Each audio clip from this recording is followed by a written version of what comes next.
Buenos días, buenas tardes o buenas noches, según esté viendo este vídeo, que Dios te bendiga. En el día de hoy quisiera compartir con vosotros un mensaje, una predicación sobre algo que a todos aquellos que deseamos la santidad a Dios por amor a Él, por amor a nuestro Señor Jesucristo, nos ocurre y nos pasa cada día. Y es esa lucha interna entre hacer lo bueno y hacer lo malo.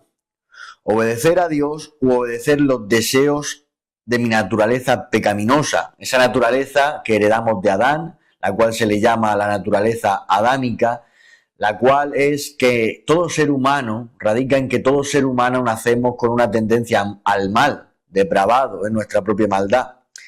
Y la verdad que muchas veces he pensado que lo mejor sería que ya nos pasáramos por esa lucha interna que tenemos y tuviéramos tan dominada, tan dormida nuestra mala naturaleza, que no nos molestase a la hora de actuar siempre como Dios quisiera que actuásemos. Eso es algo que creo que todo cristiano, todo aquel que comparte esta fe en nuestro Señor Jesucristo, desearíamos, ¿verdad? Pero no es algo tan sencillo. De hecho, incluyéndome a mí el primero, no conozco a nadie que esté a ese nivel donde su naturaleza y su maldad no les incomode, no les haga difícil la tarea de obedecer a Dios cada día. Todos, sin embargo, vivimos conforme nos dice la Biblia, en una lucha diaria por obedecer a Dios. Si nos vamos al texto bíblico del cual he sacado este mensaje, nos iríamos al libro de Romanos, capítulo 7, verso del 18 al 24, el cual dice: porque yo sé que en mí, es decir, en mi carne, no habita nada bueno. Porque el querer está presente en mí, pero el hacer el bien no. Pues no hago el bien que deseo, sino el mal que no quiero. Eso practico. Y si lo que no quiero hacer, eso hago, ya no soy yo el que lo hace, sino el pecado que habita en mí. Así que queriendo yo hacer el bien, hallo la ley de que el mal está presente en mí. Porque en el hombre interior me deleito con la ley de Dios, pero veo otra ley en los miembros de mi cuerpo que hace guerra contra la ley de mi mente y me hace prisionero de la ley del pecado que está en mis miembros. Miserable de mí, ¿quién me librará de este cuerpo de muerte? Estos son los versos del 18 al 24 del capítulo 7 de Romanos, como había dicho. Y quiero enfocar este mensaje, esta predicación, en tres apartados. Una de ellas sería este primer apartado, sería la dificultad de ser honestos con nuestra propia maldad. Y es que algo que he observado a lo largo del tiempo, algo que me he dado cuenta, es que al ser humano le cuesta muchísimo ser honesto con su propia maldad. Un compañero de trabajo un día me dijo que él se consideraba buena persona. Y a mí la verdad es que este compañero es uno de los mejores compañeros que he tenido, es un buen compañero de trabajo. Pero le dije que él era buena persona si se comparaba con los demás. Sin embargo, le puse situaciones a los estándares de ser bueno para Dios. Y entonces él mismo tuvo que reconocer, aunque no es cristiano, él mismo tuvo que reconocer que bajo esos estándares de santidad, esos estándares de moralidad, bajo los estándares de Dios, él no era buena persona. Y es que la idea con que la gente vive, la idea que ya tenemos predispuesta es de que todos somos buenas personas. De hecho, tú te vas a las cárceles, te vas a violadores, a estafadores, a ladrones, asesinos, y te dirán que, aunque han cometido graves errores en sus vidas, aún así su corazón no es malo.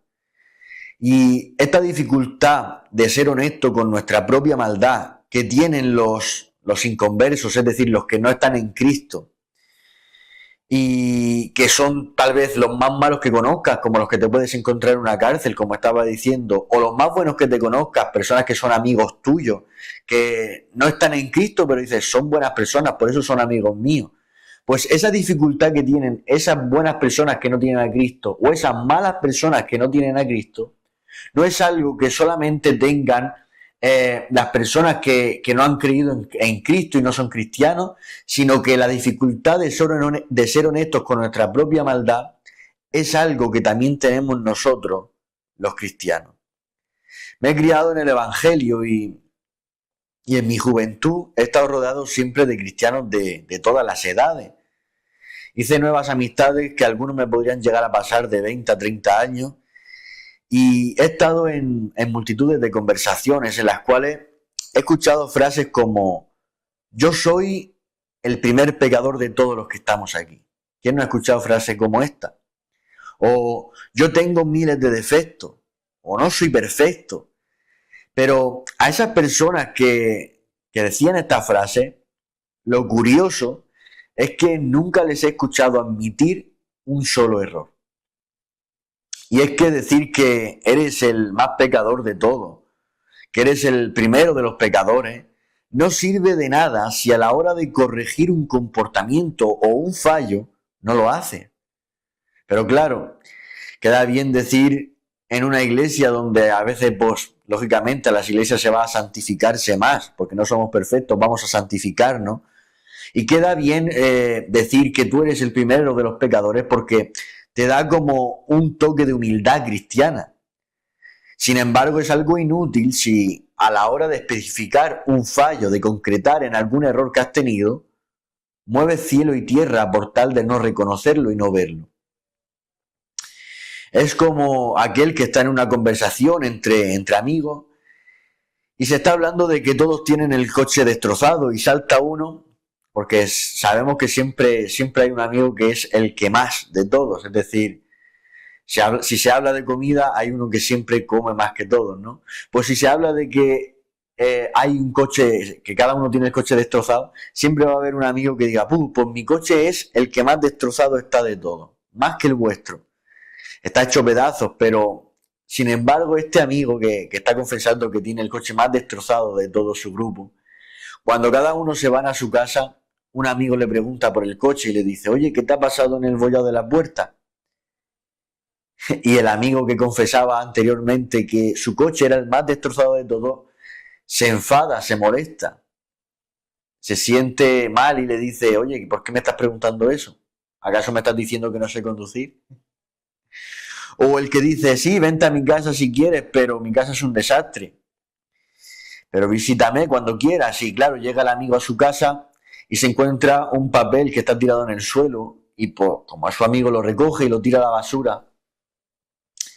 Pero cuando lo ve su amigo, se siente también atacado y le dice: oye, ¿por qué haces eso? ¿Qué estás insinuando? ¿Que soy un desastre? ¿Que soy una persona que no cuida bien de su casa? ¿Me estás llamando acaso guarro? No tiene sentido, ¿verdad? Porque estas dos personas que acabo de poner, primeramente se estaban diciendo que su casa era un desastre o que su coche era el más destrozado de todo. No tiene sentido que a la hora de especificar en las cosas que están proclamando con tan voz en pecho, se sientan ofendidos. Pues con esto no estoy diciendo que tengamos que señalar los errores y los defectos de todo el mundo por ahí, ¿no? No tengamos que entrar a la iglesia y decir: pues tienes este fallo, tienes este error. No estoy diciendo eso. Pero sí que es verdad que dentro de una congregación, como hermanos en Cristo que somos, se debe hablar con amor todo aquello que no esté bien. Y aunque es difícil porque francamente mucha gente se calla y no suele decir los errores que puede tener un hermano o una hermana, porque, como he dicho, afirmamos ser los más pecadores del mundo, pero a la hora de la verdad, de especificar en un fallo, movemos cielo y tierra por no reconocerlo. Y he visto muchos cristianos así, que te hacen algo malo, pero sabes que aunque vayas con todo el amor de Dios a decírselo, van a querer darle la vuelta a la tortilla para no reconocer sus malas intenciones. Y te van a querer dejar a ti como que tú lo has interpretado mal. Y son cristianos que, como he dicho, afirman ser los más pecadores del mundo, pero a la hora de la verdad nunca son honestos con su propia maldad. Y esto es algo que podemos ver desde el principio arrastra el ser humano. Si nos vamos a Génesis, vemos a Eva que fue tentada por la serpiente y Adán, recibiendo la fruta de Eva, desobedeció a Dios porque quiso. Así lo dice la Biblia en el Nuevo Testamento. Es decir, pecaron los dos, pero cuando Dios está enfrente de ellos, cuando Dios está enfrente de Adán y Eva, Adán dice, oye, a mí no me mires. Y Dios mira ahora a Eva porque Adán le dice, a mí no me mires, mira a Eva, que es la mujer que tú me diste. Entonces Dios ahora mira a Eva y Eva le dice, oye, a mí tampoco me mires, mira y culpa a la serpiente, porque es la serpiente que me engañó, la cual tú pusiste en el campo. Y sin embargo Dios mira a la serpiente y la serpiente no dice nada. Es decir, se cayó la serpiente que fue usada por el diablo, pero el ser humano, tanto Adán como Eva, echaron las culpas indirectamente a Dios y culparon a otros, Adán a Eva y Eva a la serpiente. A veces parece que hasta el diablo tenga la capacidad más fácil de poder reconocer su propia maldad que aún el ser humano. Y a veces somos como Adán y Eva, parece que esto haya sido una herencia que nos han dejado nuestros padres, ¿no? El primer hombre y la primera mujer, que a la hora de poder ser honestos con un fallo, con un error que hemos tenido, culpamos directamente a otro o indirectamente a Dios, que es lo que hizo Adán y Eva. Adán culpó directamente a Eva, pero indirectamente a Dios, porque dijo, la mujer que tú me has dado, directamente, pero indirectamente a Dios, la que tú me has dado. Igual que Eva, culpó directamente a la serpiente, pero indirectamente a Dios, porque dijo que él la puso así a la serpiente en el campo.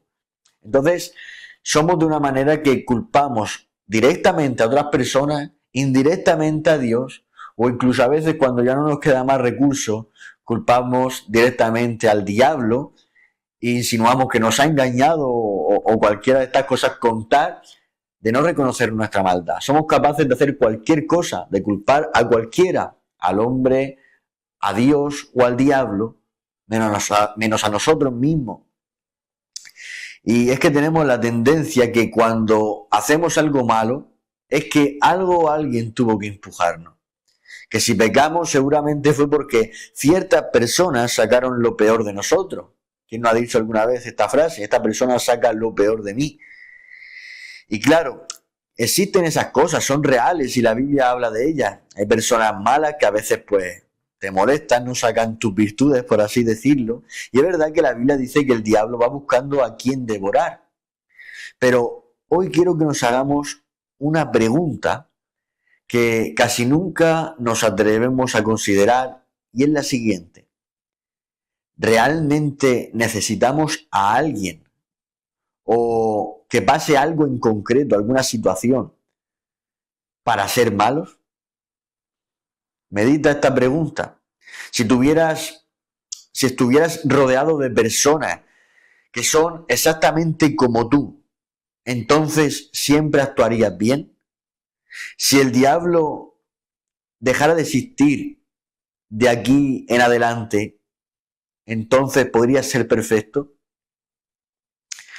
Yo me acuerdo un día que tenía 17 años, estaba recién convertido a Cristo. Y de camino a la iglesia le dije a Dios, qué fácil es el Evangelio para mí, Señor. Yo era una persona que no salía mucho de casa y creía que porque no hacía cosas que normalmente gente de mi edad hacía, el Evangelio, el seguir a Cristo y ser un discípulo suyo, me iba a ser fácil para mí.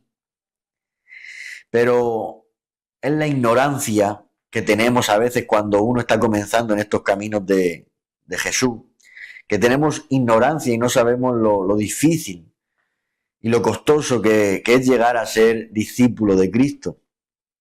Porque hace poco, después de llevar unos años ya siguiendo a Cristo y predicar su palabra y demás, llegué a mi casa hecho polvo, destrozado, porque meditando en mi trabajo me di cuenta de hasta qué punto puede llegar mi maldad, que puede aún seguir sorprendiéndome con el paso del tiempo y el paso de mi caminar cristiano.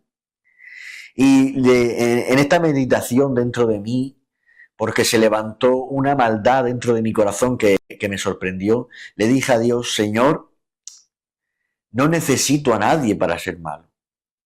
No necesito a otra persona, ni necesito aún al diablo para ser yo malo.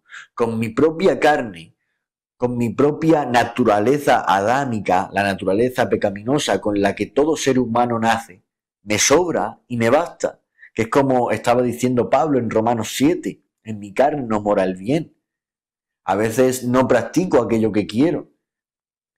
Entonces, con nuestra carne, como decía, basta. Y es que muchas veces hemos dicho frases como la que he mencionado antes, ¿no? Es que esa persona saca lo peor de mí. Pero si nos vamos a la Biblia y lo contrastamos, le damos luz con las palabras de nuestro Señor Jesucristo, nos daremos cuenta que en Mateo capítulo 15, versos 18 y 19 dice Jesús: lo que sale de la boca, del corazón sale. ¿Te das cuenta el contraste entre nuestras frases y las frases de Jesús? Nosotros decimos que hay personas malas que sacan lo peor de nosotros, pero Jesús dice que lo que de la boca sale, del corazón nace. Es decir, que nadie puede sacar de nosotros lo que ya no esté previamente en nosotros. Nadie puede sacar lo que no tenemos dentro. Es como si una esponja, y esto es una metáfora, pero que nos deja un mensaje para poder comprender esto. Imaginaros una esponja que pudiese hablar y se quejase porque hay una mano que la está apretando. Y cuando esta mano aprieta la esponja, sale de ella agua sucia. Y dijese la esponja: sale de mí agua sucia porque esta mano me está apretando. ¿Verdad que eso no es algo correcto, algo justo? Ya que no tiene nada que ver que la mano le está apretando para que de ella salga agua sucia, porque si la esponja tuviera jabón, cuando la mano la apretase saldría jabón y no agua sucia. Entonces el problema no está en la mano que lo aprieta, sino que está en el contenido que la esponja lleva dentro. Entonces no puede existir ninguna mala persona que nos saque algo que nosotros no tengamos ya previamente dentro. Por ejemplo, si nos vamos a la Biblia, vemos a Saúl y a David, y vemos que Saúl estaba en un momento de guerra contra los filisteos, en el cual se desesperó, y el rey Saúl desobedeció la palabra de Dios, haciendo un acto que él no podía hacer como rey. Hizo una ofrenda a Dios, algo que solamente podía hacer los profetas, como por ejemplo era Samuel. Y ahora vemos el otro lado de la otra cara de la moneda, vemos al rey David en una situación similar, prácticamente igual. David estaba siendo perseguido por este mismo rey Saúl, porque el rey Saúl quería matarlo por envidia, y sin embargo Dios le da la oportunidad de matar a Saúl. No es que lo aprobase Dios, pero le da la oportunidad porque Saúl se encuentra en una cueva y David detrás de él. Podía haberlo matado fácilmente, pero sin embargo David dice: la venganza no es mía, dice la palabra que la venganza es de Dios. Entonces están los dos en un momento igual, similar, pero sin embargo hay dos actitudes diferentes. La misma situación no pudo sacar lo mismo en David que en Saúl, porque eran dos corazones diferentes en una misma situación. Y es que las situaciones que puedas afrontar en la vida no tienen por qué sacar algo de ti malo, sino que las situaciones sacarán algo malo de ti si hay algo malo ya en tu corazón.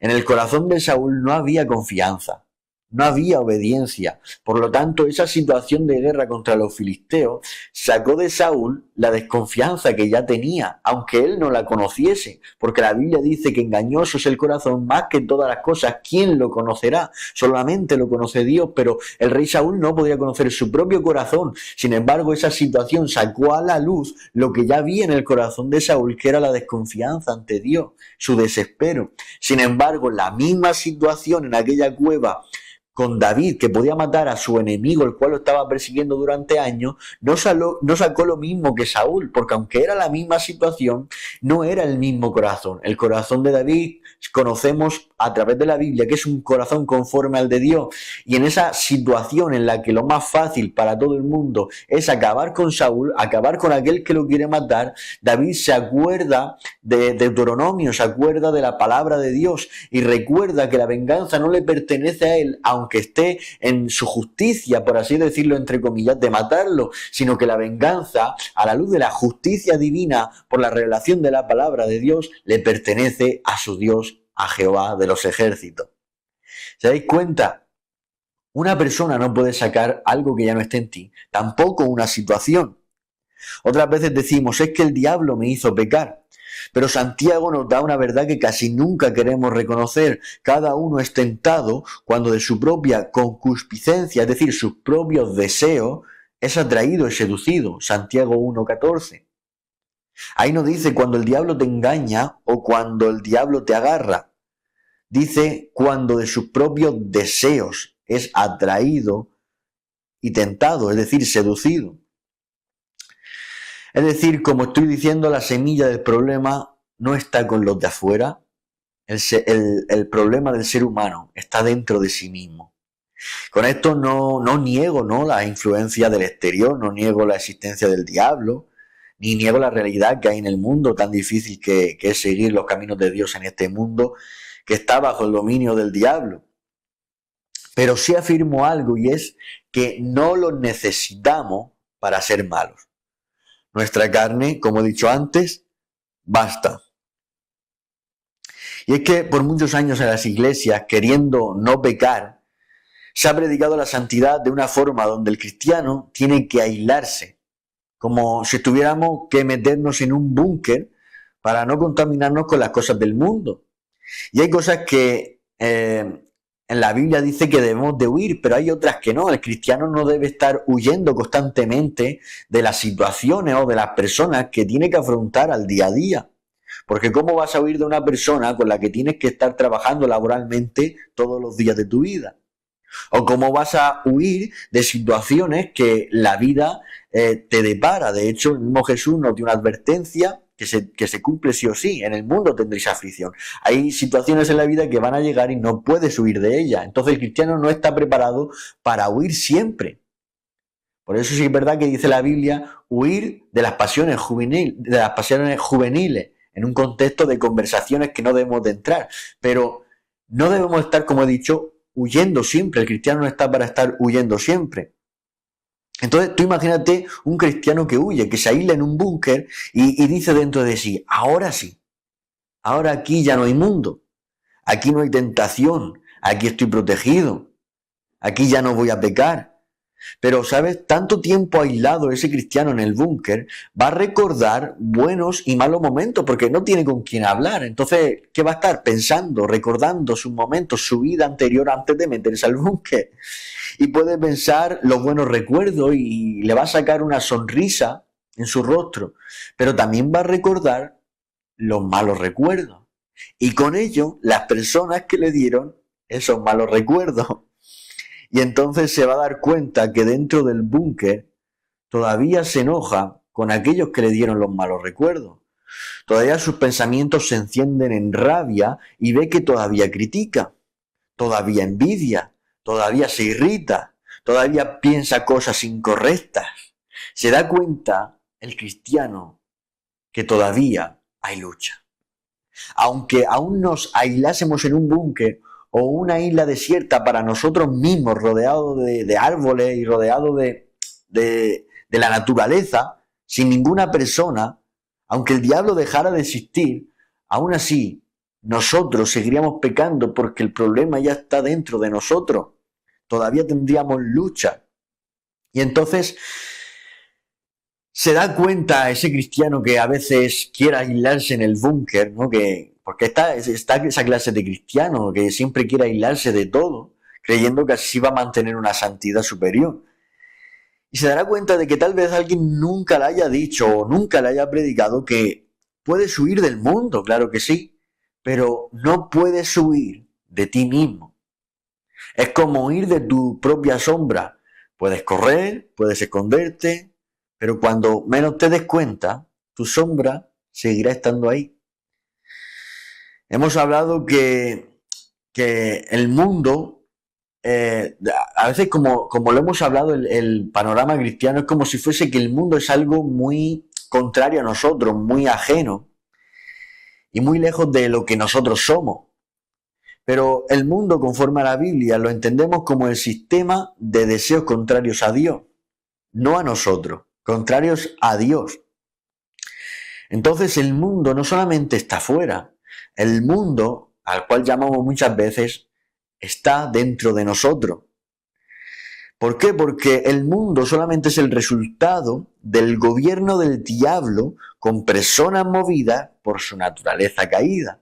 Y aunque nosotros hemos creído en Cristo y hemos recibido su Santo Espíritu, lo cual es algo maravilloso y es un privilegio, aún así tenemos la naturaleza de Dios en nosotros, pero también llevamos parte del viejo hombre con nosotros, de nuestra vieja naturaleza, de lo que nosotros hemos sido antes de conocer a Jesús. Y eso es nuestra carnalidad.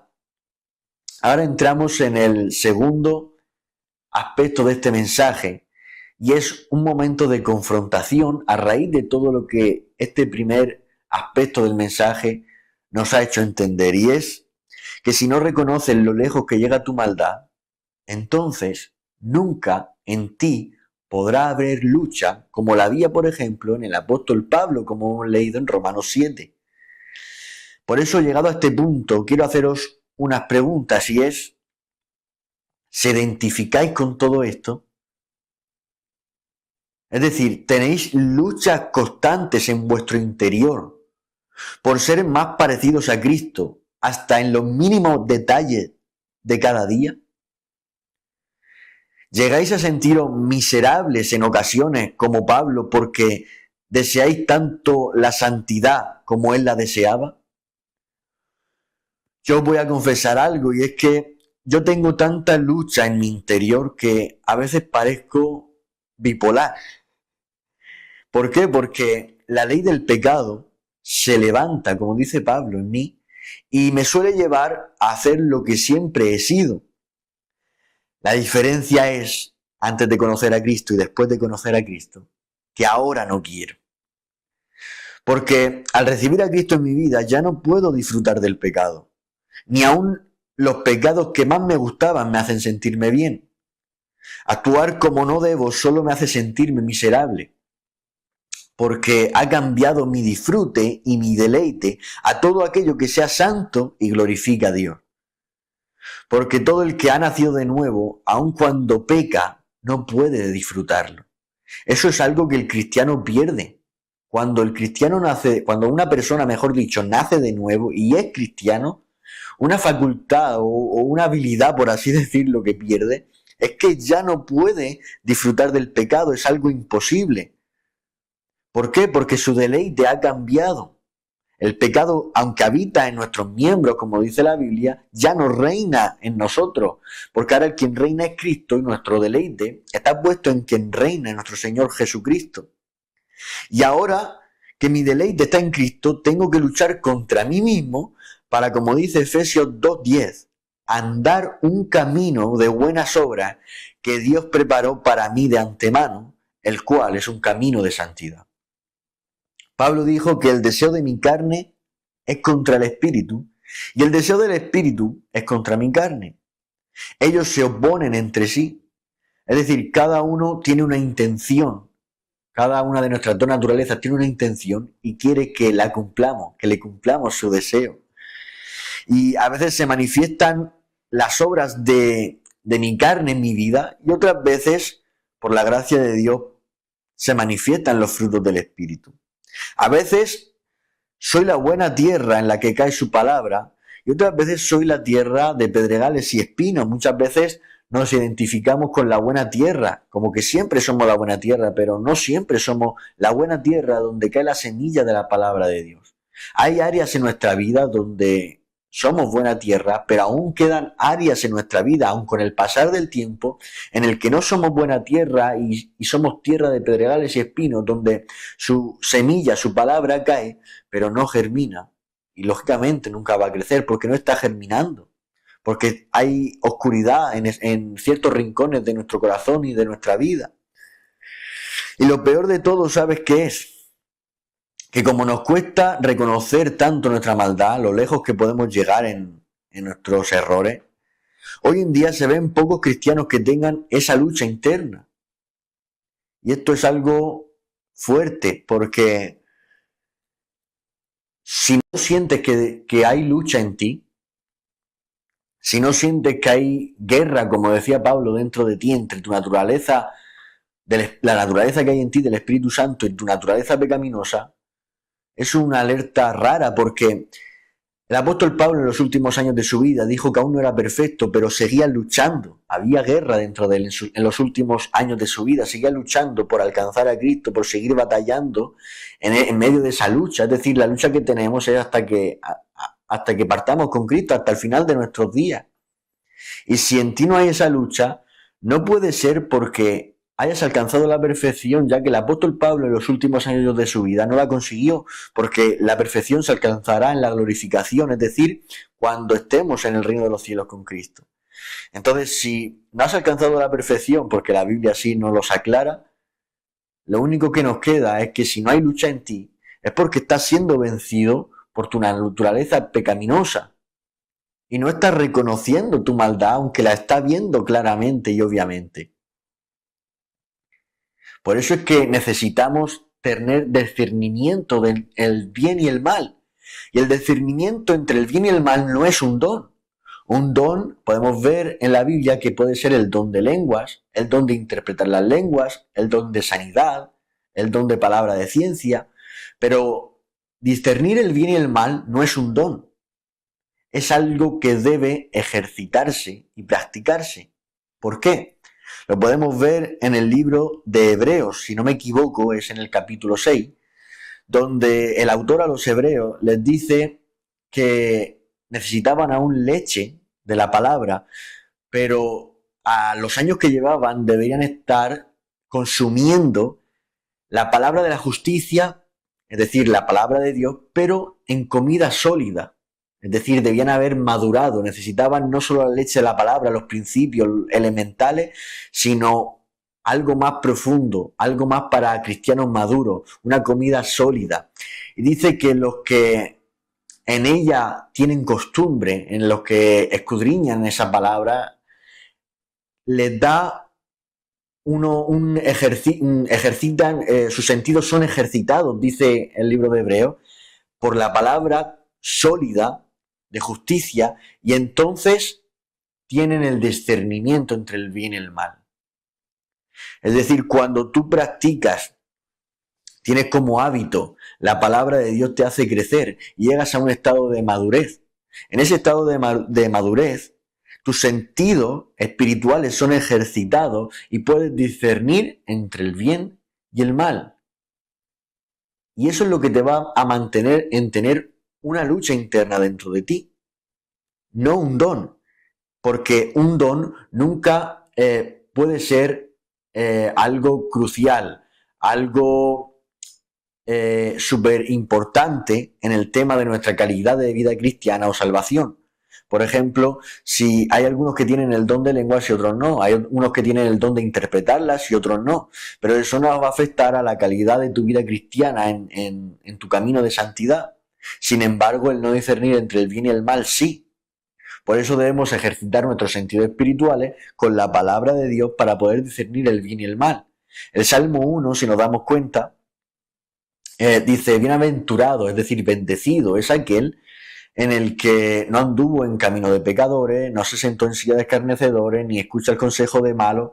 Pero ¿por qué? ¿Por qué no hace todas esas cosas malas? ¿Por qué lleva una vida de bienaventuranza y bendecida?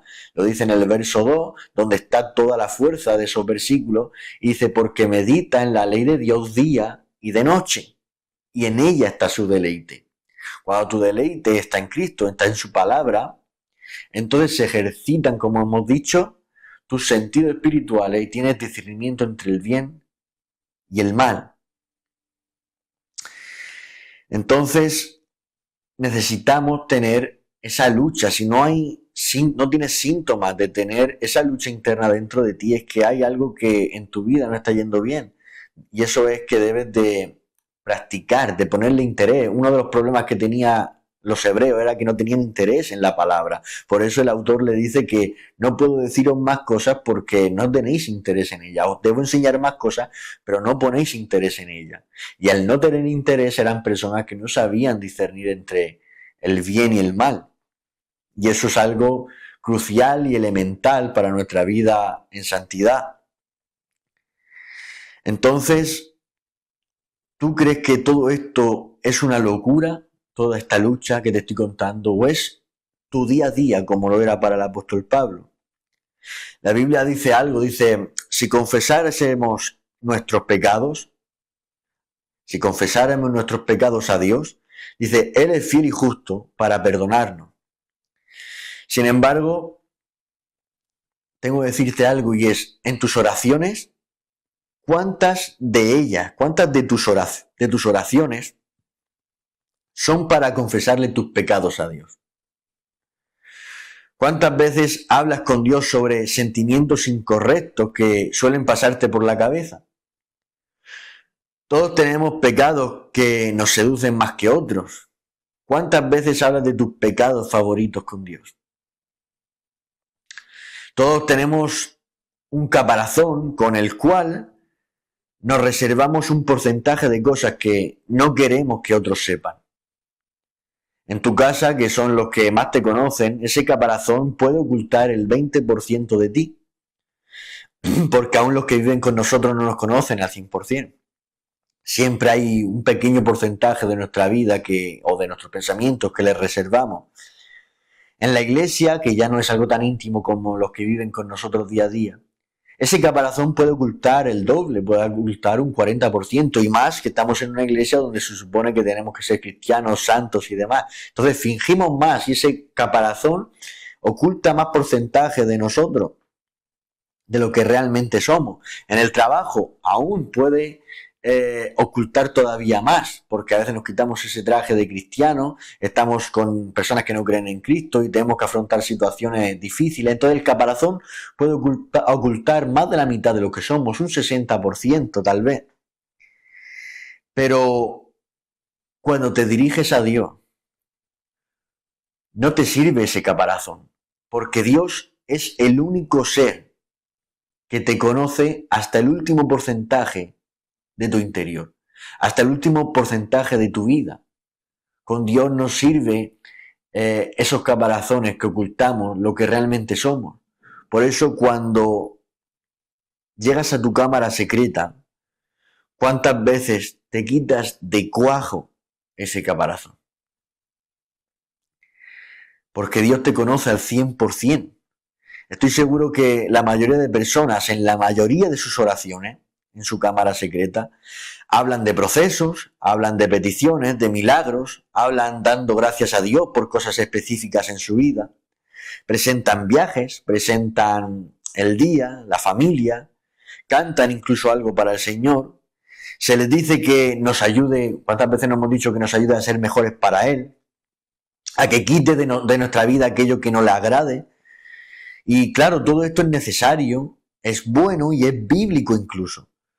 Pero aparte de todas estas cosas que son necesarias, buenas y bíblicas, también lo es el hablar tu maldad específicamente y descarnadamente con Dios. Porque con Dios también se habla de esto. Pero sin embargo, esta conversación es la que más ausente está en nuestras oraciones. Salmos 32:5 dice, te manifesté mi pecado y no encubrí mi iniquidad. Dije, confesaré mis transgresiones al Señor, y tú perdonaste la culpa de mi pecado. Habíamos dicho antes que la Biblia dice, confesaré mis pecados, y fiel y justo es Dios para perdonarme. Aquí estamos viendo en los Salmos cómo realmente es así. La confesión de los pecados que se levantan, de la maldad que se levanta en nuestro corazón, la confesión con Dios hace mucho, porque estamos confesándole y desnudando nuestra alma, nuestro corazón. Y eso trae como consecuencia el pecado de nuestro Señor y Salvador. Entonces, te preguntarás, ¿estás diciendo que es bueno que nos encontremos así todos los días, aunque pasen los años? Y yo te digo que claro que sí, un rotundo sí. Y mala señal, como he dicho antes, si llega el día que no sientes esa lucha, porque la Biblia nos enseña que esa lucha debe durar los mismos días que vivas en esta tierra. Y ahora quiero recrearte una imagen para que pueda ser mejor entendido lo que quiero transmitirte. Y es que te imagines en tu mente que hay un combate interno dentro de ti, el cual tienes entre dos luchadores. Ese combate que hay dentro de ti se basa en dos luchadores. Uno es tu naturaleza caída, como hemos dicho, heredada de Adán, y el otro luchador es tu naturaleza santa, heredada de Cristo, que es gracias al Espíritu Santo que habita en nosotros. Este combate no es un combate de un asalto donde si gana uno de los dos luchadores, ya no hay más asaltos en ese combate y ya uno venció para siempre. No es que ya no hay más oportunidades para que pueda ganar el otro luchador. ¿Por qué digo esto? Porque hay algunos que dicen, y lo he llegado a escuchar mucho estas palabras en muchos cristianos, yo antes era borracho, pero Cristo me cambió. Como si el combate que tienen dentro de ellos con tal vez ese pecado de emborracharse sea un asalto en su vida. Y no es como he dicho, no es un combate de un solo asalto. No te puedes descuidar porque en cualquier impulso, en cualquier celebración, puedes caer de nuevo. Hay más asalto en este combate interno que tenemos. Hay algunos que dicen, yo antes era mujeriego, pero Cristo me cambió. O yo antes era tal, pero Cristo me cambió. Y con esto están reflejando como si la batalla interna, la lucha interna que tenemos dentro de nosotros, ese combate interno que te he dicho que te imagines, fuese de un solo asalto por pecado, donde si lo vences ya lo has vencido para siempre. Pero quiero decirte que no te descuides, que recuerda que la ley del pecado sigue habitando en nosotros aun siendo cristianos, y cuando menos te des cuenta te sorprende con rincones oscuros que desconocíamos de nosotros mismos. A veces te sorprende con cosas que nunca has llegado a imaginar que tú podrías hacer. Pero Santiago y Pablo nos advierten de algo, y es que normalmente nuestra naturaleza pecaminosa solerá arrastrarnos a lo que éramos antes. Hay gente que dice eso, ¿no? Dice, yo antes era esto, pero Cristo me cambió. Eso precisamente, donde estás diciendo de que Cristo te cambió, va a ser una lucha continua el resto de tu vida. No significa que ese pecado donde tú has llevado durante años, durante toda tu vida, porque son tus propios deseos, como hemos dicho antes, que dijo Santiago, cada uno es tentado según sus deseos, su concupiscencia, de ahí es atraído. Eso te va a perseguir toda la vida. Sin embargo, ahora hay una lucha porque está el Espíritu Santo dentro de ti. Y aunque a veces te sorprenderás porque harán maldades que aún ni imaginarías, como David. ¿Quién le diría a David que cuando le perdonó la vida a Saúl, años más tarde le iba a quitar la vida a un hombre inocente y fiel como era Urías, de su ejército? Seguro que en aquel momento en que le perdonó la vida a Saúl, su enemigo, no imaginaría que llegaría hasta tal punto. Hay veces en la vida que te vas a sorprender de tu propia maldad, pero será en determinados momentos de tu vida, no va a ser algo muy continuo, algo muy repetido, será en momentos espontáneos de tu vida. Sin embargo, la lucha que tú vas a llevar más repetidamente va a ser con lo que tú siempre has sido antes de conocer a Cristo, con aquellos deseos que siempre has tenido antes de conocerlo a Él. Tu naturaleza solerá arrastrarte a todo eso. Sin embargo, como he dicho, este combate que hay dentro de nosotros no es un combate de un asalto, sino que hay muchos más asaltos. Y para esto te lo quiero ilustrar con algo que seguramente que todos hemos visto, y es la película de Rocky Balboa. Todos hemos visto esa película y quiero hacer una ilustración porque desde aquí podremos entenderlo más fácilmente. Todos hemos visto la película y Rocky Balboa en la mayoría de películas siempre salía con la cara desfigurada, siempre recibía golpes por sus oponentes y cada 2 por 3 caía a la lona y el árbitro contaba 1, 2, 3 y si llegaba a 10, si no me equivoco, Rocky era descalificado. Sin embargo, prácticamente siempre Rocky se levantaba antes de que el árbitro contara hasta 10 y nunca quedaba descalificado. Pero por muchos golpes que Rocky se llevaba, Rocky nunca dejaba de levantarse de la lona.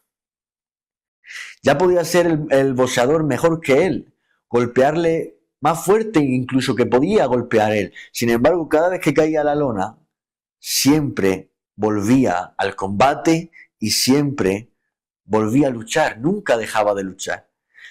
Y en nuestro combate interno, nuestra naturaleza pecaminosa, nos pega a veces cada golpe que nos lleva varias veces a la lona, donde, como dijo Pablo, nos sentimos miserables. Decimos como Pablo en ese clamor angustioso, miserable de mí. Y siendo honestos, esos golpes, por esos golpes no lucimos tan santos como quisiéramos. Pero menos mal que la Biblia dice que ese combate interno que tenemos dentro durará hasta el último día y ganarán no aquellos que ganen todos los asaltos, sino que ganarán aquellos que no dejen de levantarse una y otra vez de la lona y perseveren luchando hasta el fin. Por eso la Biblia está repleta de versículos que dicen, y aquel que persevera hasta el fin será salvo. Porque somos salvos por creer en Cristo, por los méritos de Jesús, por lo que hizo en aquella hora donde nos sustituyó, donde no podíamos hacer absolutamente nada, y todos los méritos son de Cristo. Pero hay que perseverar en la fe, hay que perseverar en Cristo hasta el fin. Y este será salvo, por eso nunca debemos de dejar de luchar. Es un combate de perseverancia, no es un combate donde es el que llega el primero, porque la Biblia dice que los primeros serán los últimos serán los primeros. Esta carrera de fe que hemos emprendido hacia la eternidad no es un camino de rapidez, sino que es un camino de constancia, de perseverancia, y ganarán aquellos que nunca dejen de levantarse de la lona. Por eso hay algo que no, por lo que no te debes desanimar, y es que habrán veces que en pecados de tu vida, un día, por ejemplo, lograrás vencer a la borrachera, lograrás vencer a tu lujuria, lograrás vencer a los pecados, que puedas a luchar cada día porque es lo que tú eres, lo que tus deseos se levantan dentro de ti, y a veces que tu naturaleza estará fuerte en el Señor, en Cristo, y podrás vencer esos pecados, pero habrán otros días donde esos pecados te golpearán a ti, tú caerás a la lona y te habrán vencido ellos a ti. Porque Jesús dijo, el que quiera seguirme, sígame. Coja su cruz y niéguese cada día. Coger la cruz y negarse es cada día. Y hay veces que no nos negamos como debemos de negarnos, ni seguimos a Cristo como debemos de seguirlo. Es algo continuo, esta lucha interna que tenemos es un asalto por cada día de nuestra vida hasta el día que partamos con Cristo. Sin embargo, no ganarán aquellos que lleguen antes o que sean más rápidos o que sean perfectos, porque no va a haber ninguno, sino que ganarán aquellos que perseveren hasta el fin. Por eso es que nunca podemos dejar de luchar. Y aquí quiero llegar a la fase última del mensaje, y es la angustia de Pablo. En este punto donde hemos dicho que no necesito a nadie para ser malo, donde no puedo huir de mi maldad porque me persigue a todos los lados, donde es donde a veces nos desesperamos por la lucha interna, porque a veces produce desespero. Le produció a Pablo desespero. Y en medio de ese desespero por querer ser mejores para Dios, por amar la santidad de Dios, es cuando clamamos como Pablo y decimos, miserable de mí, ¿quién me librará de este cuerpo de muerte? Esa frase no salen de cristianos mediocres, salen de cristianos como Pablo, salen de cristianos en desesperación porque aman la santidad por amor a Dios. Es el eco de cada cristiano sincero que reconoce que dentro de sí mismo el espíritu y su carne se oponen entre sí. Pablo en este capítulo nos ha mostrado que existe una lucha real interna dentro de nosotros. Nos ha mostrado la incapacidad que tenemos en ella, que no puede él solo, no podemos solo afrontarla, y ahora se desespera en su miseria, clamando quién podrá librarlo de ese cuerpo de muerte. Porque, iglesia, no hay escapatoria humana. Por eso él mismo dijo, la ley no puede salvarnos, la ley de Moisés no podía salvar a nadie, por eso tuvo que venir Jesús. Dijo, yo no he venido para abrogar la ley, sino para cumplirla. Porque aunque la ley es santa, buena y justa, claro que sí, porque son los mandamientos de Dios, ella es espiritual, decía Pablo, pero yo soy carnal. Porque la ley de Dios, dice Pablo, dice que no codicie, pero no puede quitar mi codicia. Dice no mientas, pero no me fortalece para luchar contra el deseo de no mentir. Al revés, al ver los mandamientos de Dios, dijo Pablo, que se avivó aún más su pecado para desobedecerla. Fíjate lo mala que es nuestra naturaleza pecaminosa, que cuando conocemos lo bueno se levanta dentro de nosotros para practicar lo malo y llevarle la contra. Entonces, como la ley no podía fortalecernos, la ley no podía actuar en nosotros, como ahora sí que actúa el Espíritu Santo, al verla nuestra carne se levantaba aún más para ser más desobedientes a Dios. Y es que no podemos sujetarnos por sí solos, por nuestras propias fuerzas, a la perfección de la ley.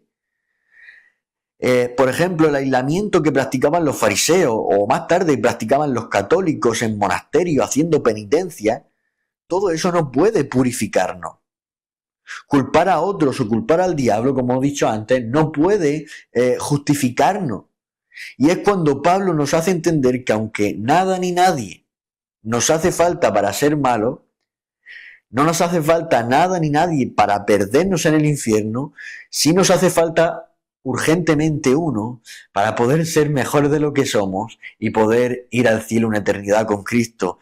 Y ese que nos puede librar, lo encontramos un versículo después del clamor de Pablo en su desesperación. Hemos dicho que en el verso 24 dijo, miserable de mí, ¿quién podrá librarme de este cuerpo de muerte? Pero en el siguiente versículo nos aclara quién es el que nos liberta. Por eso dice Pablo, gracias a Dios por Jesucristo, Señor nuestro. Aleluya. En el siguiente capítulo, el capítulo 8, se aclara todo más y dice, porque la ley del Espíritu de vida en Cristo Jesús te ha libertado de la ley del pecado y de la muerte. Pero lo que la ley no pudo hacer, ya que era débil a causa de la carne, Dios lo hizo enviando a su propio Hijo como ofrenda por el pecado. Condenó al pecado en la carne para que el requisito de la ley se cumpliera en nosotros, que no andamos conforme a la carne, sino conforme al Espíritu. Entonces, Iglesia, al creer en Cristo y recibir su Espíritu, ya hemos sido liberados del dominio del pecado. Ahora tenemos una nueva capacidad de andar en santidad, conforme a su Espíritu, pero aún en el pecado combate con nosotros. Estamos en lucha, como hemos dicho, hasta la liberación plena, hasta la liberación final de este cuerpo de muerte, que será por completo en la eternidad. El mismo Pablo lo dijo en 1 Corintios 15. Dijo, todos seremos transformados en un momento, en un abrir y cerrar de ojos a la trompeta final. Pues la trompeta sonará y los muertos resucitarán incorruptibles. Y nosotros seremos transformados. Pero cuando esto corruptible se haya vestido de incorrupción y esto mortal se haya vestido de inmortalidad, entonces se cumplirá la palabra que está escrita. Devorada ha sido la muerte en victoria. ¿Dónde está, oh muerte, tu victoria? ¿Dónde, oh sepulcro, tu aguijón? El aguijón de la muerte es el pecado y el poder del pecado es la ley. Pero a Dios gracias, dice de nuevo Pablo aquí en Corintios, que nos da la victoria por medio de nuestro Señor Jesucristo. Por tanto, mis amados hermanos, escuchad bien esto y con esto me despido. Dijo Pablo a los Corintios, estén firmes. Constantes, como hemos dicho, perseverando es un camino de constancia, abundando siempre en la obra del Señor, sabiendo que su trabajo en el Señor no es en vano. Hermano y hermana que me estás escuchando, esta lucha interna que tienes dentro de ti, que coges tu cruz cada día por seguir a Cristo y ganar cada salto de tu vida, todo lo posible, hasta el día que partas con Cristo en la glorificación y esto corruptible se haya vestido de incorrupción, no es en vano, no queda en nada. Dios sigue estando con nosotros y sigue fortaleciéndonos hasta que lleguemos a la meta. Que Dios os bendiga.